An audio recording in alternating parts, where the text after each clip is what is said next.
അങ്ങനെ ധവളപത്രം അവതരിപ്പിച്ചിരിക്കുന്നു. 6322 കോടി രൂപ ഈ കഴിഞ്ഞ സാമ്പത്തിക വർഷം അവസാനിക്കുമ്പോൾ മിച്ചം സർക്കാർ കൈമാറുമ്പോൾ 2212 കോടി രൂപയായി അത് മാറി എന്നാണ് ധവളപത്രം പറയുന്നത്. കിഫ്ബി സംസ്ഥാനത്തിന് ബാധ്യതയാണെന്നും നികുതി വരുമാനം കിഫ്ബി വലിയ രീതിയിൽ ചോർത്തിക്കളയുന്നുവെന്നും ധവളപത്രം കുറ്റപ്പെടുത്തുന്നു. കിഫ്ബിക്ക് 21,000 കോടിയുടെ വായ്പാ ബാധ്യതയുണ്ട് എന്നാണ്. ട്രഷറി പ്രതിസന്ധി രൂക്ഷമായി തുടരുന്നുവെന്നാണ് ധവളപത്രം പറയുന്നത്. കേരളത്തിലെ പൊതുമേഖലാ സ്ഥാപനങ്ങളുടെ ആകെ സഞ്ചിത നഷ്ടം 78,851 കോടി രൂപയാണ്. പ്രധാനമായിട്ടും നഷ്ടം വരുത്തുന്ന പൊതുമേഖലാ സ്ഥാപനങ്ങളിൽ മുൻപന്തിയിൽ നിൽക്കുന്നത് KSRTC ആണ്. 15,080 കോടി രൂപ 1,580 കോടി രൂപയാണ്. മൊത്തം നഷ്ടത്തിന്റെ 44% പൊതുമേഖലാ സ്ഥാപനങ്ങളിൽ മൊത്തം നഷ്ടത്തിന്റെ 44% KSRTCയിലാണ്. പെൻഷൻ ഫണ്ട് 669, 18% അത് കഴിഞ്ഞാൽ വാട്ടർ അതോറിറ്റി മൊത്തം നഷ്ടത്തിന്റെ 8.88%, അതായത് 317 കോടി രൂപ നഷ്ടമാണ്. Kerala state backward classes development corporation limited 139 കോടി, കേരള ഓട്ടോമൊബൈൽസ് ലിമിറ്റഡ് 125 കോടി തുടങ്ങി കേരള സ്റ്റേറ്റ് സിവിൽ സപ്ലൈസ് 105 കോടി രൂപയുടെ നഷ്ടമാണ് എന്നാണ് പറയുന്നത്. KSCBയും നഷ്ടത്തിലാണ് എന്നുള്ളതാണ്. 76 കോടി രൂപയുടെ നഷ്ടമാണ് KSCB. പക്ഷേ KSCBയുടെ നഷ്ടം കുറഞ്ഞിട്ടുണ്ട്, അത് വളരെ പ്രധാനപ്പെട്ട കാര്യം. മലബാർ സിമന്റ്സിന് 61 കോടി രൂപയുടെ നഷ്ടം. അപ്പോൾ മൊത്തം വലിയ നഷ്ടമാണ്. 78,881 കോടി രൂപയുടെ നഷ്ടമുണ്ട് മൊത്തം പൊതുമേഖലാ സ്ഥാപനങ്ങളിൽ. അതിൽ മുൻപന്തിയിൽ നിൽക്കുന്നത് KSRTCയും പെൻഷൻ ഫണ്ടും ഒക്കെയാണ്. ഇപ്പോൾ നമുക്കൊപ്പം റോഷിപാലുണ്ട്, ഒപ്പം TV പ്രസാദും പ്രിയ സുനിലുമുണ്ട്. ഞാൻ ഒന്നുകൂടി TV പ്രസാദിലേക്ക് പോകുന്നു. TV പ്രസാദ്, ധവളപത്രത്തെ നമ്മൾ വായിച്ചു നോക്കുന്ന സമയത്ത് വലിയ സാമ്പത്തിക പരിഷ്കരണങ്ങൾ വരാൻ പോകുന്നു എന്ന സൂചനയാണോ മനസ്സിലാക്കുന്നത്? കിഫ്ബി ഈ നിലയിൽ പോവില്ല.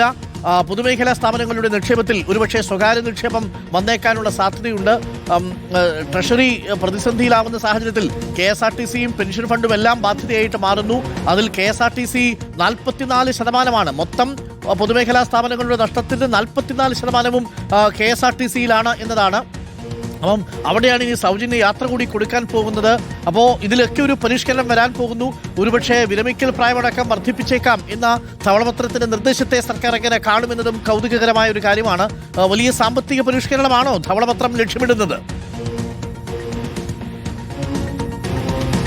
അതുതന്നെയാണ് അരുൺ, ഇതിൽ പ്രധാനപ്പെട്ട കാര്യമുള്ളത് ചില നിർദ്ദേശങ്ങൾ, എങ്ങനെയാണ് ഈ സാമ്പത്തിക വളർച്ച കൈവരിക്കാൻ കഴിയുക എന്ന നിർദ്ദേശം ഈ ധവളപത്രത്തിൽ ഉണ്ട് എന്നുള്ളതാണ്. അതിൽ ഏറ്റവും പ്രധാനമായി 1-ാം നമ്പറായി പറയുന്നത് പ്രൈവറ്റ് ഇൻവെസ്റ്റ്മെന്റിന് ഊന്നൽ കൊടുക്കുക എന്നുള്ളതാണ്. അതായത് സ്വകാര്യ നിക്ഷേപം കൂടുതൽ കൊണ്ടുവരിക എന്നുള്ളത് ഉദ്ദേശിക്കുന്നത്. നമുക്കറിയാവുന്നതുപോലെ അല്പസമയം മുമ്പ് നമ്മൾ സംസാരിച്ച നമ്മുടെ പൊതുമേഖലാ സ്ഥാപനങ്ങളിലുള്ള 77,800 കോടി രൂപയുടെ നഷ്ടം, അത് പൂർണ്ണമായി നഷ്ടത്തിൽ പ്രവർത്തിക്കുന്ന, ഒരിക്കലും തിരിച്ചു പിടിക്കാൻ കഴിയാത്തവ കൂട്ടിക്കൊണ്ട് മുന്നോട്ട് പോവുക എന്നൊരു തീരുമാനത്തിലേക്ക് ഉൾപ്പെടെ പോകാനുള്ള നിർദ്ദേശം ഇതിനകത്ത് കൊടുക്കുന്നുണ്ട്. അത് രാഷ്ട്രീയമായി എങ്ങനെ UDF കൈകാര്യം ചെയ്യും എന്ന കാര്യം അറിയില്ല. ഗ്രോത്തിന്റെ പ്രധാനപ്പെട്ട വളർച്ചയുടെ പ്രധാനപ്പെട്ട കാര്യമായി ഞാൻ പറഞ്ഞതുപോലെ സ്വകാര്യ നിക്ഷേപം, രണ്ടാമത്തേത് ഹയർ എഡ്യൂക്കേഷൻ, AI, IT, അതുപോലെ റെയർ എർത്ത് മിനറൽസ്, അതായത് ഖനനവുമായി ബന്ധപ്പെട്ടാണ്. അതുപോലെ തന്നെ സോളാർ പവർ, അത് 6000 മെഗാവാട്ടിലേക്ക് ഉയർത്തുന്നതിനെ കുറിച്ചാണ്. അതുപോലെ തന്നെ ഹൈഡ്രോ പവർ കൂട്ടുന്നതിനെ കുറിച്ചാണ്. അതുപോലെ തന്നെ മറ്റു കാര്യമുള്ളത് ലാൻഡ് ലേബർ ലോ പരിഷ്കരിക്കണം എന്നുള്ളതാണ്. അതായത് ഭൂമി നിയമവിഭാഗങ്ങൾ അത് പരിഷ്കരിക്കണം. ലോക്കൽ ബോഡികളിൽ അരുൺ, അവിടുത്തെ ലോക്കൽ ബോഡികളുടെ തദ്ദേശ സ്ഥാപനങ്ങളുടെ വികസനത്തിന് വേണ്ടി മാർക്കറ്റ് ബോറോയിങ്, അതായത് ബോണ്ടുകൾ വഴി ഇൻഫ്രാസ്ട്രക്ചറിനുള്ള പണം കണ്ടെത്തണം എന്ന ഒരു പ്രധാനപ്പെട്ട നിർദ്ദേശം കൂടി ഇതിനകത്തുണ്ട് എന്നുള്ളതാണ് പ്രധാനപ്പെട്ട കാര്യം. അതുപോലെ തന്നെ ഏറ്റവും പ്രധാനപ്പെട്ട വരുമാന മാർഗമായി സർക്കാർ കാണുന്നത് GST കളക്ഷൻ തന്നെയാണ്. അത് ഒരു കോമ്പീറ്റന്റ് ഏജൻസിയെ കൊണ്ട് ഉൾപ്പെടുത്തിക്കൊണ്ടൊരു പഠനം തയ്യാറാക്കുക, ഒരു ഡീറ്റെയിൽഡ് സ്റ്റഡി നടത്തുക എന്നുള്ളതാണ് ഇതിൽ ഏറ്റവും പ്രധാനപ്പെട്ട കാര്യമായി പറയുന്നത്. ഇതിൽ നമ്മൾ നേരത്തെ പറഞ്ഞ പൊതുമേഖലാ സ്ഥാപനങ്ങളിൽ KSRTC, KSCB, Kerala water authority, ഇവർക്ക് പ്രത്യേക ഒരു പഠനം അതിന് ആവശ്യമാണ്, എങ്ങനെയാണ് മുന്നോട്ട് കൊണ്ടുപോകുക എന്നത് സംബന്ധിച്ച്. അതുപോലെ തന്നെ KSCBയിൽ ലോങ് ടെനർ പ്രൊഫഷണൽ ചെയർമാൻ ആവശ്യമാണ് എന്നതാണ്. കൊച്ചി മെട്രോയെ കുറിച്ച് പറയുന്നത് ഒരു മാസം 35 കോടി രൂപയുടെ നഷ്ടമുണ്ടാകുന്നു എന്നുള്ളതാണ്. നോൺ സ്ട്രാറ്റജിക് എന്റർപ്രൈസസിന് ഡിസ്ഇൻവെസ്റ്റ്മെന്റ്, ഇനി നിക്ഷേപം വേണ്ട. അതായത് നമ്മൾ നേരത്തെ പറഞ്ഞ പോയിന്റാണ് അരുൺ, തിരിച്ചു കിട്ടാൻ സാധ്യതയില്ലാത്ത പൊതുമേഖലാ സ്ഥാപനങ്ങളിലേക്ക് ഇൻവെസ്റ്റ്മെന്റ് വേണ്ട, ഡിസ്ഇൻവെസ്റ്റ്മെന്റ്. അതല്ലെങ്കിൽ പ്രധാനപ്പെട്ട കാര്യം അതാണ്. ഞാൻ ഒന്ന് പിയാസുനിലേക്ക് കൂടി പോയി വരാം. ടി വി പ്രസാദ്, പിയാസുനിൽ സ്വകാര്യ നിക്ഷേപകരെ ആശ്രയിക്കാതെ രക്ഷയില്ല, കിഫ്ബി പൊളിച്ചെഴുതാതെ രക്ഷയില്ല തുടങ്ങിയ കാര്യങ്ങളാണോ ധവളപത്രം വായിക്കുമ്പോൾ പ്രധാനമായും പുറത്തു വരുന്നത്? അരുൺ, വയറുമുറുക്കി ഉടുത്ത് മുന്നോട്ട് പോകേണ്ട ഒരു കാലം വരുന്നു എന്ന് വ്യക്തമായ സൂചന നൽകുന്ന ഒരു ധവളപത്രമാണ് ഇപ്പോൾ വി ഡി സതീശൻ സർക്കാർ ഇപ്പോൾ സഭയുടെ മേശപ്പുറത്ത് വെച്ചിരിക്കുന്നത്. സംസ്ഥാനത്തെ സമസ്ത മേഖലകളും വലിയ സാമ്പത്തിക പ്രതിസന്ധി നേരിടുന്നുവെന്നാണ് ഈ ധവളപത്രം ചൂണ്ടിക്കാണിക്കുന്നത്.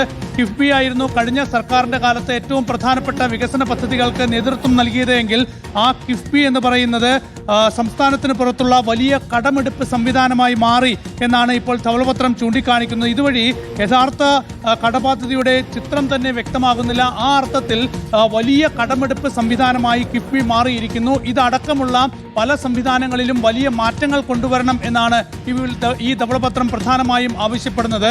സംസ്ഥാനത്തിന്റെ ബജറ്റ് കമ്മി എന്ന് പറയുന്നത് ഏതാണ്ട് 20,000 കോടി രൂപയ്ക്ക് മുകളിലാണ്. അതിൽ നികുതി വരുമാനമുണ്ട്, ഒപ്പം തന്നെ സംസ്ഥാനത്തിന്റെ തനത് വരുമാനമുണ്ട്. സംസ്ഥാനത്തിന്റെ കടം എന്ന് പറയുന്നത്, പൊതുകടം എന്ന് പറയുന്നത് ഏതാണ്ട് 5.07 ലക്ഷം കോടിയായി വർദ്ധിച്ചിരിക്കുന്നു എന്നതാണ്. കഴിഞ്ഞ ബജറ്റിൽ ഇത് 4 ലക്ഷം കോടി രൂപയായിരുന്നു എങ്കിൽ ഇപ്പോഴത് 5.07 ലക്ഷം കോടി രൂപയായി വർദ്ധിച്ചിരിക്കുന്നു. ആ അർത്ഥത്തിൽ സംസ്ഥാനം വലിയ കടബാധ്യതയെ നേരിടുന്നു, വലിയ സാമ്പത്തിക പ്രതിസന്ധിയെ നേരിടുന്നു. സമസ്ത മേഖലകളിലും വലിയ നഷ്ടം എന്നുള്ള വലിയൊരു ചിത്രം സർക്കാരിന് മുമ്പിൽ നിൽക്കുകയാണ്. ഏതായാലും ഈ ധവളപത്രം മുന്നോട്ട് വയ്ക്കുന്നത് സംസ്ഥാനം വലിയ കടക്കണിയിലാണ് സംസ്ഥാനം മുന്നോട്ട് പോകുന്നത്. അതുകൊണ്ട് ദീർഘകാലാടിസ്ഥാനത്തിലുള്ള പദ്ധതികളിലൂടെ സ്വകാര്യ നിക്ഷേപത്തിലൂടെയൊക്കെ തന്നെ പണസമാഹരണം നടത്തിക്കൊണ്ട് മുന്നോട്ട് പോയെങ്കിൽ മാത്രമേ സംസ്ഥാനത്തിന് ഇനി ഭാവിയുള്ളൂ, സാമ്പത്തിക ഭദ്രതയുള്ളൂ എന്നാണ് ധവളപത്രം ചുരുക്കത്തിൽ ചൂണ്ടിക്കാണിക്കുന്നത്. Okay, thank you. പി സുനിലും റോഷിപാലും ടി വി പ്രസാദുമാണ് നമുക്കൊപ്പം ചേർന്നത്. അപ്പോൾ പ്രിയപ്പെട്ട പ്രേക്ഷകർ, ഇനി അറിയേണ്ടത് പ്രതിപക്ഷത്തിന്റെ ഈ വിഷയത്തിലെ നിലപാട്, ധവളപത്രത്തിലെ പ്രതികരണം എന്തെന്നാണ്. മുൻ ധനമന്ത്രി കെ എൻ ബാലഗോപാൽ അല്പസമയത്തിനുള്ളിൽ മാധ്യമങ്ങളെ കാണും. Stay tuned.